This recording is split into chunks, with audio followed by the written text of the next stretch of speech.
ಬೊಮ್ಮಾಯಿ ಕುಮಾರಸ್ವಾಮಿ ಮಕ್ಕಳನ್ನ ನಿಲ್ಲಿಸಲ್ಲ ಅಂತ ಹೇಳಿದ್ರು. ಅದು ಕೂಡ ನಮಗೆ ಮೈನಸ್ ಆಗಿದೆ ಅಂತ ಹೇಳಿ ವಿಪಕ್ಷ ನಾಯಕ ಆರ್ ಅಶೋಕ್ ಹೇಳಿದ್ದಾರೆ.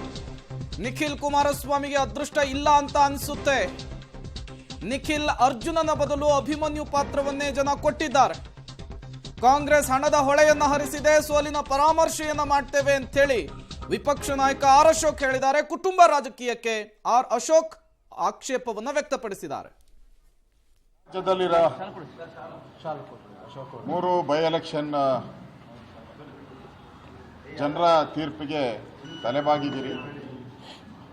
ಚುನಾವಣೆ ಗೆಲ್ಲಕ್ಕೆ ಯಾವ ರೀತಿ ಕಾರಣ ಇದೆಯೋ ಚುನಾವಣೆ ಸೋಲಕ್ಕೂ ಅದೇ ರೀತಿ ಕಾರಣಗಳಿರುತ್ತೆ. ಮೊದಲನೇದಾಗಿ ನಾವು ಶಿಗ್ಗಾವಿ ಇರ್ಬೋದು, ಚನ್ನಪಟ್ಟಣ ಇರ್ಬೋದು, ಅಭ್ಯರ್ಥಿಯನ್ನು ಕೊನೆ ಗಳಿಗೆಯಲ್ಲಿ ಅಭ್ಯರ್ಥಿಯನ್ನು ನಾವು ತೀರ್ಮಾನ ಮಾಡಿದ್ರಿ. ಎರಡೂ ಕಡೆ ಶಿಗ್ಗಾವಿಯಲ್ಲೂ ಕೂಡ ಬೊಮ್ಮಾಯಿಯವರು ಅವರ ಮಗನ ನಾನು ನಿಲ್ಲಿಸಲ್ಲ ಅಂತ ಹೇಳಿದರು. ಅದೇ ರೀತಿ ಕುಮಾರಸ್ವಾಮಿ ಅವರು ಸಹ ನಿಲ್ಲಿಸಲ್ಲ ಅಂತ ಹೇಳಿದರು. ಸೊ ಅದನ್ನು ಕೂಡ ಒಂದು ಮೈನಸ್ ಪಾಯಿಂಟು. ಇನ್ನು ಸಂಡೂರಲ್ಲಿ ನಾವೊಂದು ಪ್ರಯತ್ನ ಮಾಡಿದ್ರಿ, ಆದರೂ ಒಳ್ಳೆ ಫೈಟನ್ನು ಸಂಡೂರು ನಮ್ಮ ಹನುಮಂತು ಒಳ್ಳೆ ಫೈಟನ್ನು ಕೊಟ್ಟಿದ್ದಾರೆ. ನಿಖಿಲ್ ಕುಮಾರಸ್ವಾಮಿಗೆ ಅದೃಷ್ಟ ಇಲ್ಲ ಅಂತ ಕಾಣಿಸ್ತತೆ. ನಾವೆಲ್ಲ ಈ ಸರಿ ಅವರು ಅರ್ಜುನನ ಪಾತ್ರ ಮಾಡ್ತಾರೆ ಅಂತ ಭಾಳ ಆಸೆಯಿಂದ ಇದ್ರಿ. ಮತ್ತೆ ಜನ ಅವ್ರಿಗೆ ಅಭಿಮನ್ಯು ಪಾತ್ರವನ್ನು ಕೊಟ್ಟಿದ್ದಾರೆ. ಒಳ್ಳೆ ಯುವಕ, 2 ಬಾರಿ ಸೋತಿದ್ದಾರೆ ಅನ್ನೋ ಒಂದು ಸಿಂಪತಿ ಇತ್ತು. ಈ ಸರಿ ಗೆಲ್ತಾರೆ ಅನ್ನೋ ವಿಶ್ವಾಸ ಇತ್ತು. ಆದರೆ ಅಲ್ಲಿನ ಕಾಂಗ್ರೆಸ್ ಅಧಿಕಾರದಲ್ಲಿರುವಂಥ ಕಾಂಗ್ರೆಸ್ ಈ 3 ಚುನಾವಣೆಗಳಲ್ಲಿ ಹಣದ ಹೊಳೆ ಹರಿಸಿದ್ದಾರೆ.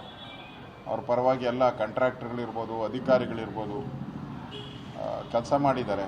ಅವ್ರಿಗೂ ಭಯ, ಎಲ್ಲಿ ರೂಲಿಂಗ್ ಪಾರ್ಟಿ ಇದೆ, ನಮಗೆಲ್ಲಿ ಕೆಲಸ ಕಾರ್ಯಕ್ಕೆ ತೊಂದರೆ ಆಗ್ತದೆ, ಅಭಿವೃದ್ಧಿ ಕಾರ್ಯಕ್ಕೆ ತೊಂದರೆ ಆಗ್ತದೆ ಅಂತ ಕೂಡ ಜನನು ಕೂಡ ಆ ಥರ ವೋಟ್ ಮಾಡಿದ್ದಾರೆ ಅಂತ ಅನಿಸುತ್ತೆ. ಹಿಂದೆ ನಾವು ಯಡಿಯೂರಪ್ಪನವರ ಸರ್ಕಾರ ಇದ್ದಾಗ ಸುಮಾರು 18-19 ಬೈ ಎಲೆಕ್ಷನ್ ನಡೆದು ಎಲ್ಲವನ್ನ ಗೆದ್ದಿದ್ದೀರಿ. ಆಲ್ಮೋಸ್ಟ್ ಆಲ್ ನಾವೆಲ್ಲ ಗೆದ್ದಿದ್ದೀವಿ. ಅಂದರೆ ಅಧಿಕಾರ ಇದ್ದಾಗ ಜನ ಯಾಕೆ ನಾವು ಒಬ್ಬರಿಂದ ವಂಚಿತರಾಗ್ತೀರಿ ಅನ್ನೋ ಭಾವನೆಯಿಂದ ಏನೋ ವೋಟ್ ಮಾಡ್ತಾರೆ ಅಂತ ಅನಿಸುತ್ತೆ. ಸೋಲೆ ಗೆಲುವಿನಿಗೆ ಆದಿ. ಈ ಸೋಲನ್ನು ನಾವು ಸ್ವೀಕಾರ ಮಾಡಿದ್ದೀರಿ. ಗೆಲುವಿನ ಕಡೆ ಹೆಜ್ಜೆ ಹಾಕ್ತೀರಿ ಅನ್ನೋ ವಿಶ್ವಾಸದಲ್ಲಿ ನಾವು ಹೋಗ್ತೀರಿ. ಇವತ್ತು ಮಹಾರಾಷ್ಟ್ರದಲ್ಲಿ ದೊಡ್ಡದಾದಂಥ ರಾಜ್ಯ ದೇಶದಲ್ಲಿ, ಮಹಾರಾಷ್ಟ್ರದಲ್ಲಿ 2/3 ಮೆಜಾರಿಟಿ. ಎಲ್ಲರೂ ಹೇಳ್ತಾ ಇದ್ರು ಅಲ್ಲಿ ಗೆಲ್ಲಕ್ಕೆ ಸಾಧ್ಯನೇ ಇಲ್ಲ ಅಂತ.